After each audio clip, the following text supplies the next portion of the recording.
and I got paired with a faculty mentor, and he was going to walk me through, how to re-engage the committee and get back on board and fix my disposition. When we started working that first round, he was like, unfortunately, sometimes you just have to suck it up and play the game. But when I logged into my meeting with him, he had this huge pride flag behind him. And I just thought, ship is sunk. This is not going to go well. Because I thought that was a very intentional, they're trying to put me in my place. And he turned out to be the unlikely hero in my story because, even as we began going through and looking at feedback and pushback that was going on, he's like, this is not okay. This has nothing to do with the work. This is, a bias issue.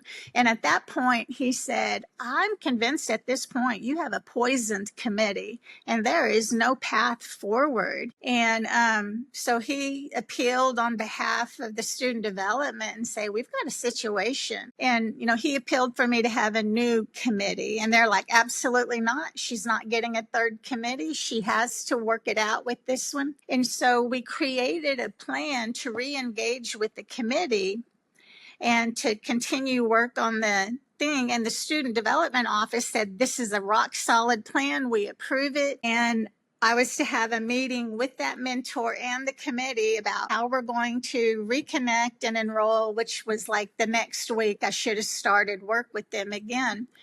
And in that meeting, he saw firsthand the dynamics of what I was dealing with. It's one thing to tell somebody and they can think you're probably exaggerating. No, he got to witness this whole thing.